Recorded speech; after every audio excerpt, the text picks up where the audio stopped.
네, 화면에서 보신 것처럼 지난 4월 22일이죠. 정부가 지방재정 개혁안을 발표했는데요. 수도권 자치단체들이 강하게 반발하고 나선 가운데 5월 31일부터 자치단체장들의 1인 릴레이 시위가 진행되고 있습니다. 네, 1인 시위를 진행한 이재명 성남시장 모시고 자세한 이야기 나눠보겠습니다. 시장님 안녕하세요. 네.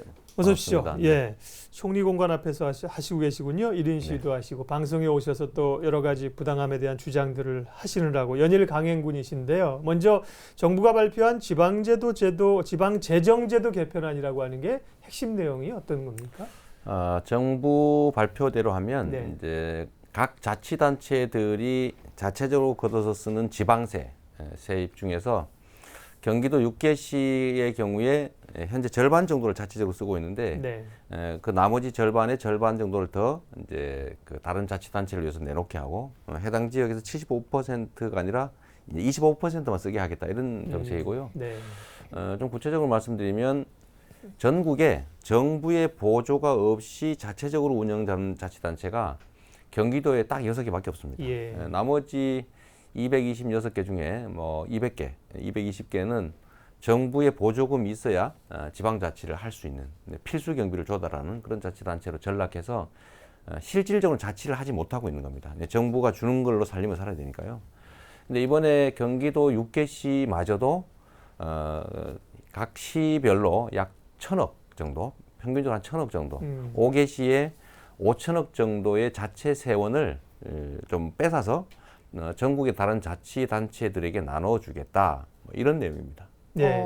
지금 말씀하신 거 보면 6개 기초자치단체, 고양, 수원, 성남, 화성, 용인, 과천 여기서 줄어드는 세수가 합쳐서 대략 한 5천억 정도 된다는 말씀이시죠? 네. 예. 네, 뭐 시장님의 말씀대로라면 이렇게 지방재정 개편안이 진행이 된다면 지자체의 재정 자립도가 현저히 떨어질 수밖에 없을 것 같고요. 네. 이로 인해서 여러 가지 뭐 문제점도 생길 것 같습니다. 일단 성남시에서도 분명히 문제점이 생길 것 네. 같은데 일단 당장 성남시 교육 지원 사업이 없어질 거다 이러한 입장을 네. 내놓으셨죠.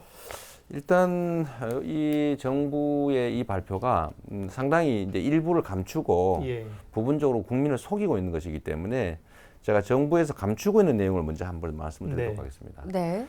우리나라 지방자치가 어렵다. 이건 모든 국민이 공감을 합니다. 그 네. 이유는 아주 단순한데 지방자치단체들이 나란 일의 40%를 처리합니다.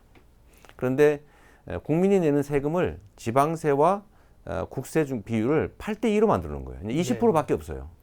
하다못해 전 세계적으로 지방자치단체의 세금으로 인정하는 부동산 거래에서 발생되는 세금. 네. 그중에 대표적인 게 이제 양도소득세, 취득세, 등록세, 뭐 재산세 이런 건데 이것 중에서 양도소득세는 지금 현재 대한민국만 국세로 돼 있어요.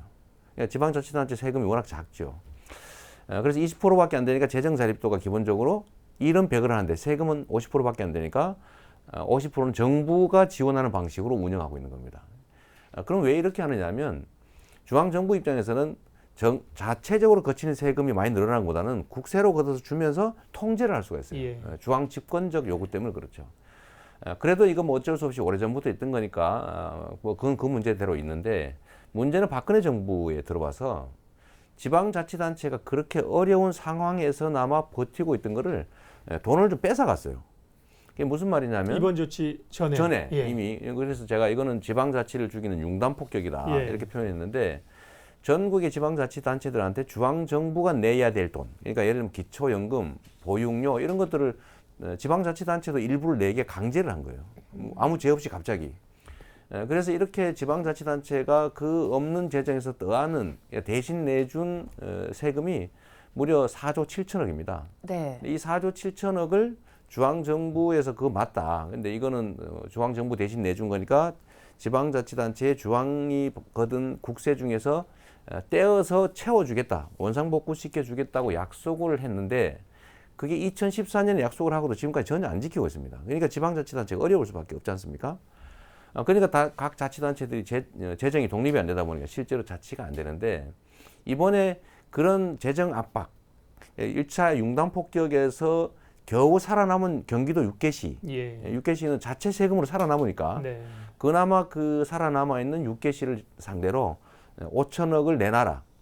내놓고 당신들도 정부 보조를 받고 살아가는 자치단체로 변해라. 이런 걸 강요하고 있는 거죠. 그러면서 만든 프레임이 부자니까 가난한 도시 도와줘라. 그럴듯하지 않습니까? 그것만 보면. 그런데 왜 가난한 도시가 됐느냐? 중앙정부에서 그 자체에서 나는 세원들을 다 뺏어 갔기 때문이죠. 그러니까 그걸 되돌려주는 정부의 약속을 이행을 해야 되는데 이건 싹 숨기고 지방자치단체 어려우니까 경기도 6군데에서 뺏어서 나눠 갖자. 지금 이렇게 된 겁니다. 그러면 과연 이렇게 하면 지방재정 문제 해결이 되냐? 전혀 안 되죠. 지방자치단체가 가진 재원이란 한정되어 있는데 그걸 아무리 나눈들 하향 평준화 되는 겁니다. 경기도 6개시에서 5천억을 뺐으면 경기도 6개시는 망합니다. 그러니까 자체 재정을 조달을 못하는 상황이 되는데 그러면 이 5천억을 가지고 가서 다른 지방자치단체에 나눠주면 다른 곳이 사느냐? 도움이 좀 되지 않을까? 도움이 되는데 요만큼 되는 거죠. 예를 들면 네. 한 개 시군에 한 1, 20억씩. 예. 뭐 많아봐야 3 몇십억. 밖에 도움이 안 되는데 엄발의 오줌득이죠. 네. 수천억 예산 중에 1, 20억 더 넣는들. 그러니까 이거는 우리가 볼 때는 이 재정 개혁이라는 이름으로 공평하게 하자는 거냐 빈말이고 하향 평준화를 통해서 1차 전체적으로 피해 입은 지방자치단체 중에 살아남아서 정부에다가 바른 소리하고 자꾸 정부는 빚지고 자꾸 이렇게 그 복지도 줄이고 증세하고 이러는데 증세 없는 복지를 진짜로 실행하는 자치단체들을 없애고 싶은 것 같아요. 하여튼 그런 것 같고 뭘 없애지냐 그러면 이거 교육만 없어지는 게 아니고요. 성남시가 교육 부문에 초중고 급식 뭐 이런 등등에 지출하는 과거부터 하던 걸 없앨 수는 없고 성남시가 독자적으로 성남시만 하고 있는 사업들 예를 들면 사교육비 부담을 줄이기 위해서 하는 뭐 음악, 미술, 체육, 특기 교육이라든지 또 토론 수업, 또 보조교사, 특성화 수업, 체험학습 이런 것들을 한 200억 정도 지원을 하는데 이게 통째로 없어지죠. 근데 그건 하나의 일부에 불과하고 예를 들면 이제 노인 일자리 또는 뭐 공공 일자리 사업 또 보육 지원 성남이 이제 애 키우 지원 도시라고 해서 성남으로 이사 가자 이런 얘기 많이 들어보실 텐데 출산 장려금도 주시고 그런데 출산 장려금은 물론이고 보육비 지원, 보육비 지원. 보육교사 인건비 개선용으로 주는 거, 뭐 차액 보육료 지원이라든지 또 노인 일자리. 여하튼 성남시가 독자적으로 하면서 칭찬받았던 모든 사업은 통째로 다 없어진다. 이렇게 보시면 되겠습니다. 네. 저는 이걸 보면서 이런 생각도 했습니다. 6개 지금 기초자치단체가 성남시를 포함해서 재정 자립이 된 이 기초단체잖아요. 그런데 어떻게 보면 재정 자립된 데가 역으로 6개밖에 없다는 거죠. 나머지 곳들도 사실 재정 자립이 돼야 되는데 그런 열악한 상황에서 여러 가지 압박들을 차례로 받고 있다는 말씀을 하셨고 교육, 복지 사업에 일단 타격을 받을 것이다. 그런데 이렇게 6개 기초단체에서 받은 5천억 가량을 다른 시군에 이렇게 준다는 것에 대해서 상당히 아까 회의적이셨는데 이를테면 지방자치를 많이 하고 있는 선진국에서 예를 들면 그런 식으로 조금 이제 여건이 좋은 데서 다른 데를 지원해주고 혹은 그런 게 모범 사례가 된 그런 건 없습니까?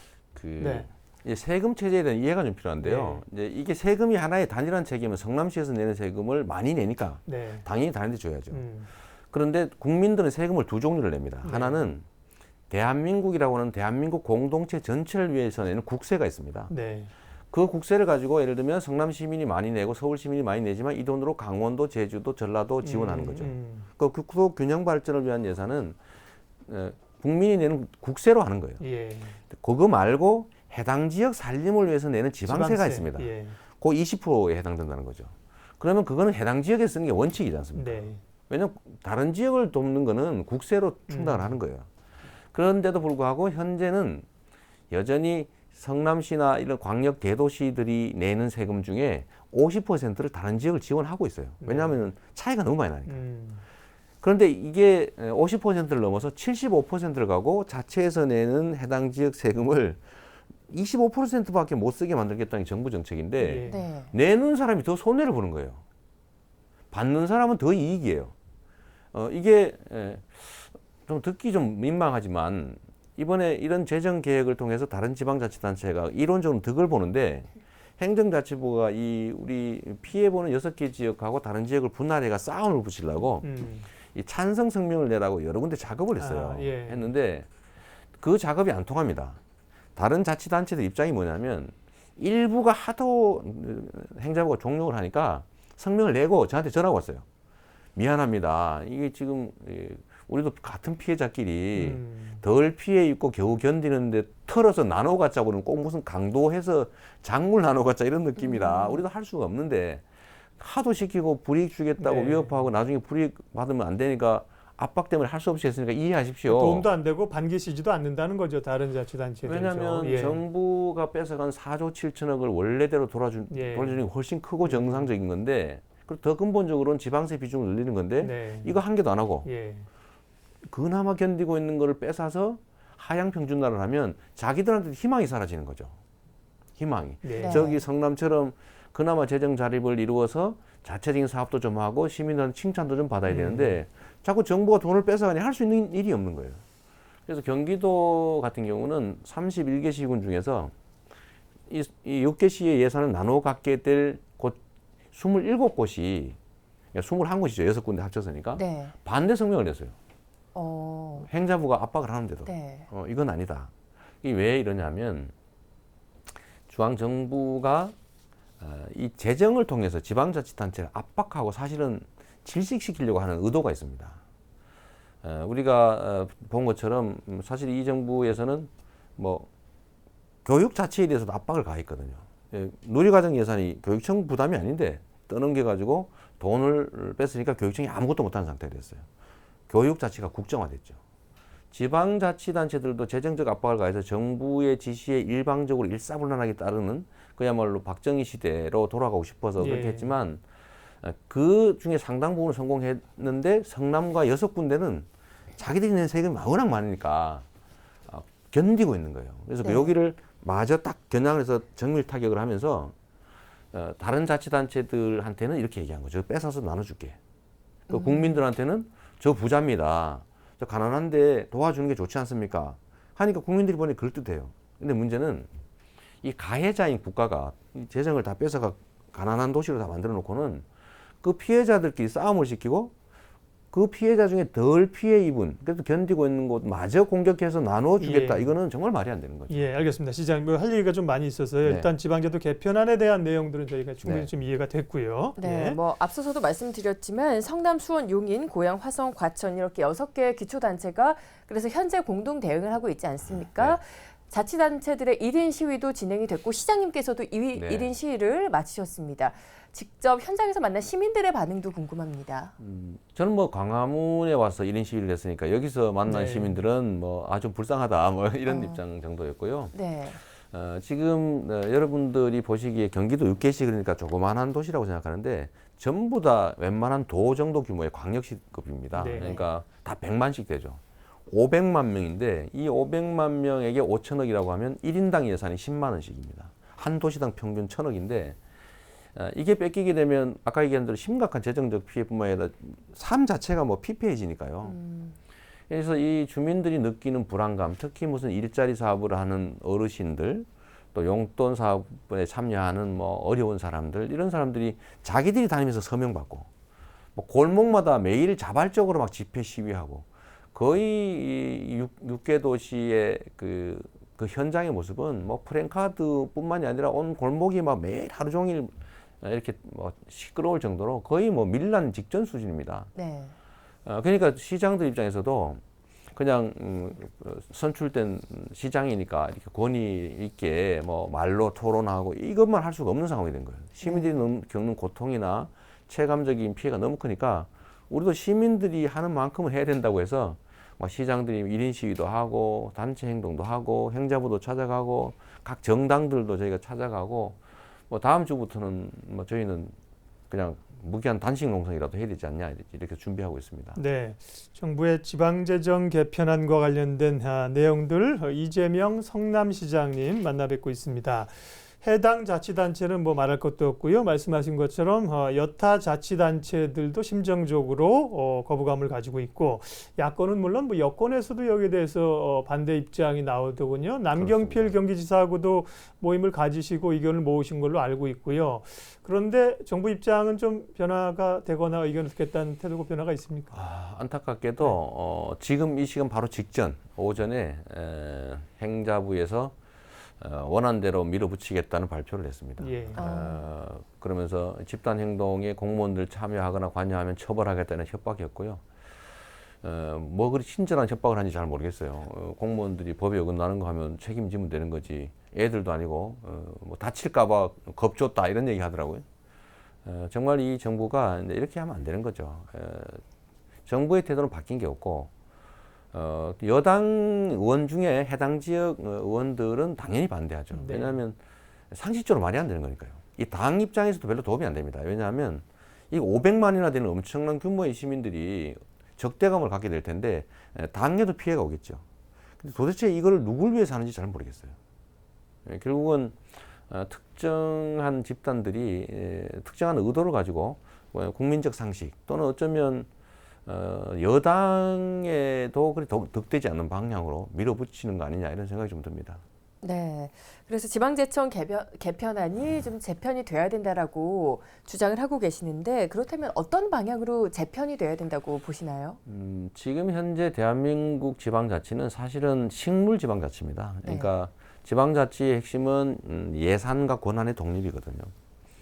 권한도 뭐 그리 크지 않지만 예산이 아까 얘기한 대로 실제 일은 40%를 하는데 지방세 비중은 20%밖에 안 되니 맨날 50%고 나머지 50%를 정부가 주는 돈으로 살고 있어요. 네. 그러니까 이게 정상적인 지방자치가 아니죠. 그래서 유럽이나 서구처럼 지방세 비중을 30 내지 40% 정도로 올려줘야 됩니다.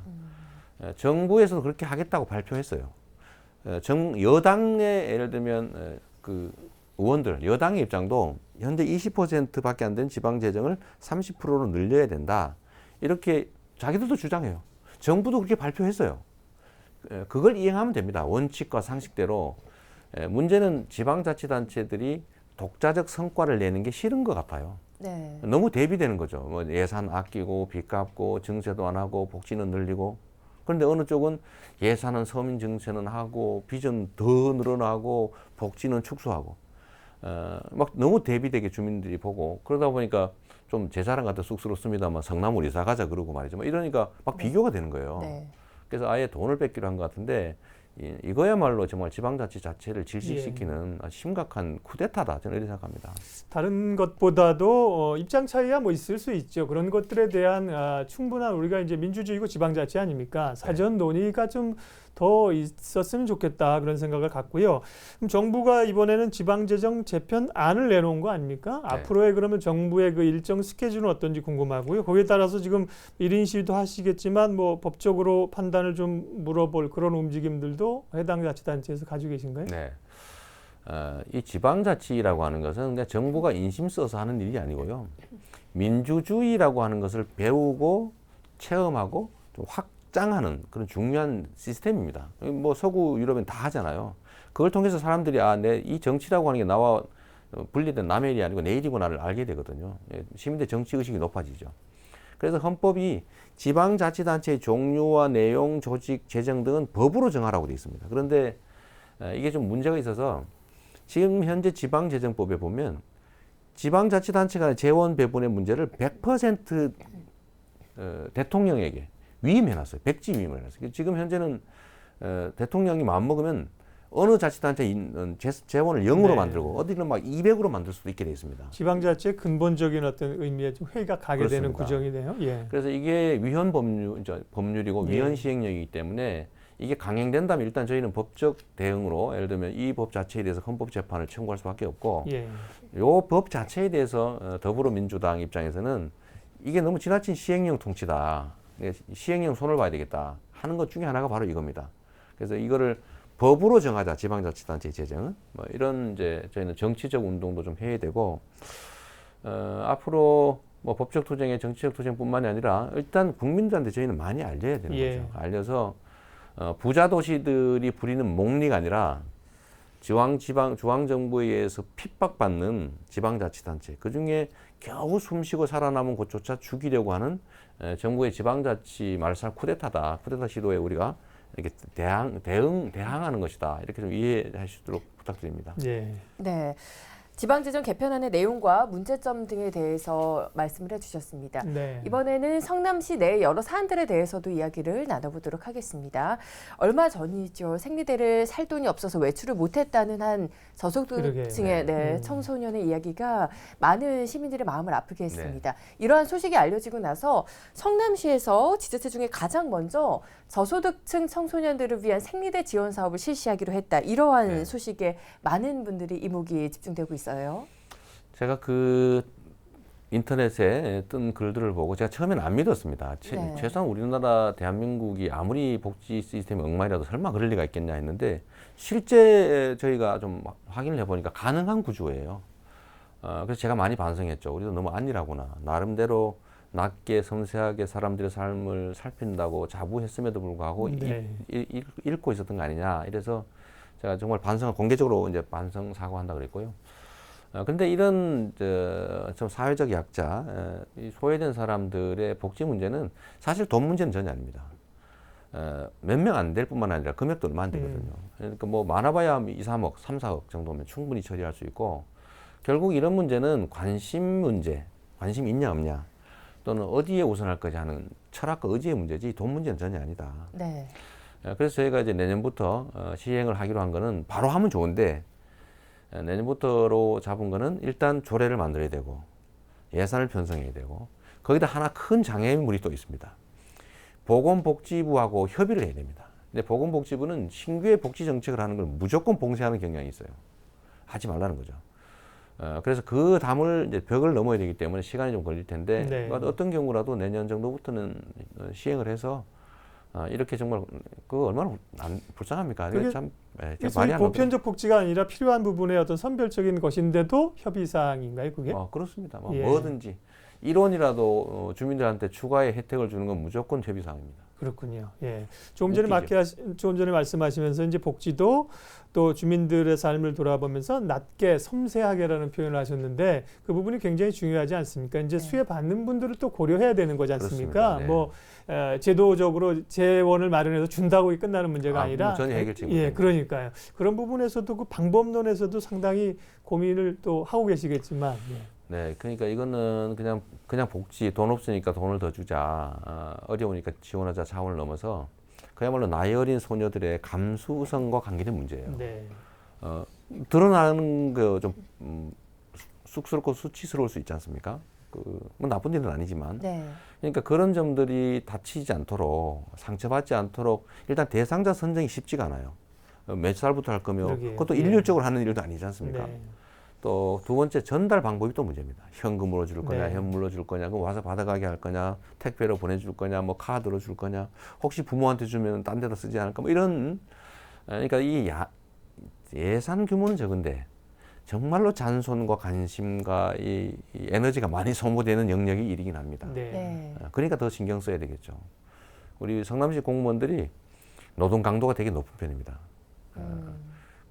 그래서 성남시 공무원은 하지 말자, 성남 시민은 해도 뭐 이런 얘기가 있긴 한데 저는 그게 공직자들의 의무라고 보고요. 또 자긍심 또 느낄 수 있는 부분이니까 뭐 힘들더라도 해야 되지 않나 싶습니다. 그렇군요. 뭐 드러나기 전에 미리 알아차리지 못해서 미안하다라고 공개 사과를 했다는 점이 좀 마음에 와닿고요. 그리고 한편 성남 시립의료원 현판식이 있었습니다. 시장님께서 SNS에 굉장히 활발히 하시잖아요.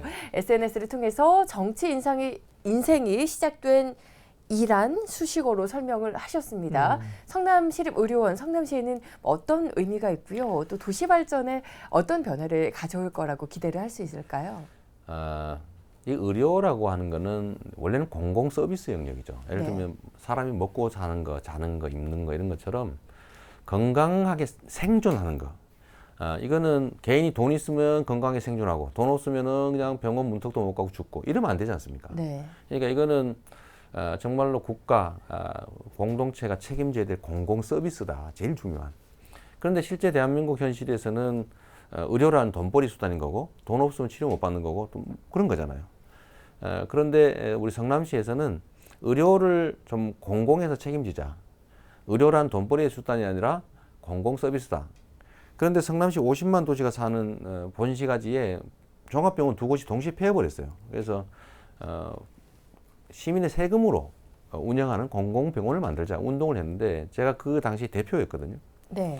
그래서 뭐 주민 발의 조례도 만들고 했는데 뭐 역시 당시에 한나라당의 반대로 뭐 부결 폐기되고 시민들이 항의하고 이러니까 제가 대표라서 이제 구속되게 생겨서 도망가고 어디 교회 지하실 기도실에서 숨어 있다가 저희가 우리 손으로 만들자. 이게 감시 견제 활동으로 할 수 있는 일이 아닌 것 같다. 그래서 그때 우리가 결의를 했죠. 그때 시립의료원 만들던 추진하던 팀들이 차라리 우리 손으로 시장이 돼서 직접 만들자 이렇게 해서 시작했는데 그 2004년이었거든요. 근데 2006년 선거에는 제가 실패했고 2010년 선거에 제가 당선이 돼서 2013년에 착공해서 내년에 완공이 됩니다. 예. 내년에 완공이 되고 이제 요번에 현판식을 한 거는 시립의료원을 만들 행정 체계를 만드는 사무실을 처음 연 거예요. 그러니까 애를 낳은 거죠. 애를 낳은 정도고 저로서는 제가 공적 기여의 삶을 사는데 그 중에서도 공공의료 확충이라고 하는 대한민국의 중요한 아젠다를 우리 성남시에서 한번 현실적으로 실현해 보자고 했던 거니까 저한테는 특별한 의미가 있습니다. 오랫동안 시민들과 함께 꿈꿔오신 이야기고 아직도 또 완성이라는 종지부를 찍기까지 시간이 더 필요하네요. 예. 문제는 예.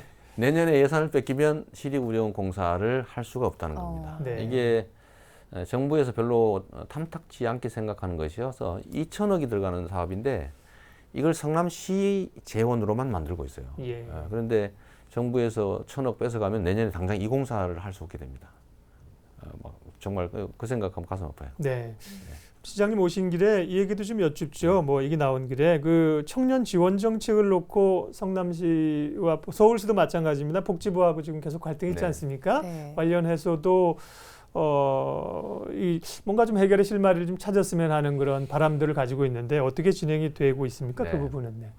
네, 성남이 이제 청년 배당, 또 무상 산후조리비 지원, 무상 교복 이런 걸 하니까 결국은 이게 저 동네 아예 돈을 뺏어버리자 뭐 이런 정부의 결론을 만들어내지 않나 싶긴 해요. 법으로 저희한테 소송도 했고, 근데 법원에서 판결을 안 합니다. 저는 저희가 이길 거라고 보거든요. 아니 시가 자기들이 거둔 세금으로 자기 권한에 의해서 시민들이 원하는 거를 시장이 선출될 당시에 낸 공약을 이행하는 과정에서 하는 일을 정부가 왜 못하게 합니까? 그럼 선거 왜 해요? 그러니까 저는 지방자치라는 측면에서 저는 정부의 과도한 개입과 제지 이게 법원에서 받아들여지지 않을 거라고 생각해요. 저희가 뭐 정부에 돈 대달라고 한 것도 아니고 무슨 빚낸 것도 아니고 현재 소송 중이긴 한데 법원은 여전히 결정하지 않고 있고요. 저희는 계속 집행하고 있어요. 계속 하고 있고 저는 장기적으로는 이런 제도 자체를 근본적으로 개선해야 된다, 없애야 된다. 그래서 그 문제에 대한 소송도 하고 있습니다. 네. 헌법재판소에 이거 과도한 지방자치에 대한 개입이다, 헌법 위반이다 하고 있는데 이 역시도 이제 약 1,000억 정도의 예산을 현실적으로 만약에 정부 계획대로 뺏기게 되면 의미 없는 투쟁이 되죠. 왜냐하면 돈이 없어서 사업을 할 수가 없으니까요. 의미 없는. 네. 그 여러 말씀을 오늘 뭐 나눴습니다. 그리고 이제 복지와 또 시대 흐름 이런 거와 관련해서 이 서울시와 성남시, 성남시와 서울시가 가장 선두에 있고 그러므로 인해서 정부하고 사실 갈등도 많은 게 사실 아닙니까? 네. 예, 그런 부분에서 해결하셔야 할 일도 많고 가실 일도 많고, 네.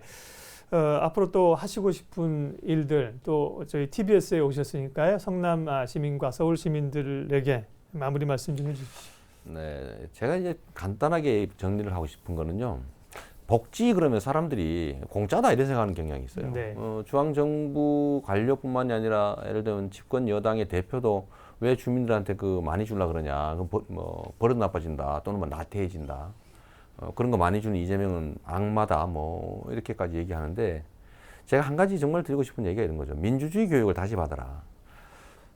국가의 예산은 시민들이 낸 세금이고 국가는 그 세금으로 국가 안보와 질서 유지에 필요한 비용을 최소한으로 쓰고 최대한 아껴서 국민들의 삶을 직접 개선해 줘야 된다. 헌법에 국민의 복지 증진은 국가의 의무다라고 명시되어 있습니다. 헌법 34조 2항에 딱 돼 있죠. 네. 그러니까 복지라고 하는 것은 최대한 넓혀주는 게 국가의 의무고 그 복지 혜택을 누리는 것은 세금을 내고 있는 국민의 당연한 권리인 거예요. 아무 기여 없이 지나가는 거지한테 주는 공짜가 아니잖아요. 그러니까 이거는 의무의 이행이고 확대되면 될수록 좋은 거고 질서 유지 비용과 국가 안보 유지에 필요한 필수 비용이란 적으면 적을수록 좋은 거예요. 그러니까 이 세금은 국민의 것이다. 이 생각을 대한민국 정부 관리들, 그다음에 집권 여당의 책임자들이 좀 생각을 해야 됩니다. 제가 이 얘기 한번 꼭 보여주고 싶어서 일부러 준비해 왔는데요. 예, 예. 근데 한번 혹시 좀 가능할지 모르겠는데 이게 지금 대한민국 정부에서 벌이고 있는 일입니다. 이게 본인들이 2014년에 만든 안이에요. 2014년 자료거든요. 7월 네. 2017월. 현행 제도 변경에 따라서 지방 부담이 이렇게 증가했다. 4조 7천억. 내용은 복지제도 변경해서 뭐 기초연금 이런 거 떠넘겨서 그렇다. 이걸 해결해야 된다. 어떻게? 4조 7천억을 정부의 지방 소비세를 상향 조정해서 부가세 중에서 지방에 넘겨주는 부분을 말합니다. 예. 이건 넘겨서 2조 원 만들고 어. 정부 국세로 걷는 것 중에 지방에 나누어지는 교부세를 19.24에서 20% 만들어서 1조 3,600억 만들고 기타 등등 해서 세수를 확충해줘야 된다. 4조 이런- 네. 세수 확충해 준다가 아니고요. 예, 예. 정부가 걷는 세에서 4조 7천억을 도로 지방자치단체한테 돌려주기로 그러니까, 한 예, 겁니다. 네. 이걸 마치 정부에서 주는 돈을 덜 주는 것처럼 생각하는데 이것만 돌려주면 지금 5천억 굳이 뺏어가지고 막 나누고 이런 거 안 해도 돼요. 그러니까 저는 국가에서 국민을 지배의 대상으로 생각하고 국민이 내는 세금을 국민의 것이 아니라 마치 뺏어온 자기 전리품처럼 생각하고 지방자치단체는 국가 기능의 일부를 담당하는 중요한 국가기구가 아니라 정부의 지휘를 받아서 시키면 시킨 대로 하는 하부기관쯤으로 여기는 거. 바로 이 반민주적 사고 자체를 예. 통째로 뜯어 고쳐야 된다고 생각합니다. 하여튼 지금이 저는 하나의 전쟁이 벌어졌다 이렇게 생각하거든요. 이건 뭐 예산을 나누는 문제가 아니라 지방자치에 대한 정부의 체계적 공격이 마지막 단계에 이른 거다. 그러니까 지방자치를 실질적으로 껍데기를 만들기 위한 재정을 빼앗는 융단폭격을 네. 가했고 다 망했는데 그 중에도 굳이 살아남아 있는 6곳에 대해서 정밀 타격을 가해서 요걸 또 사실상 지방자치 역할을 못하게 하면서 대신 비난을 받으니까 이거 부자니까 뺏어도 됩니다. 이런 프레임 만든 건데 우리 시청자분들께서 이 점에 대해서 꼭 인지해 주시면 좋겠습니다. 예, 오늘 여기까지 하겠습니다. 정부의 지방재정 개편안에 관한 내용을 중심으로 이재명 성남시장님 오늘 시시각각 토크에서 만나 뵙습니다. 고맙습니다. 네, 감사합니다.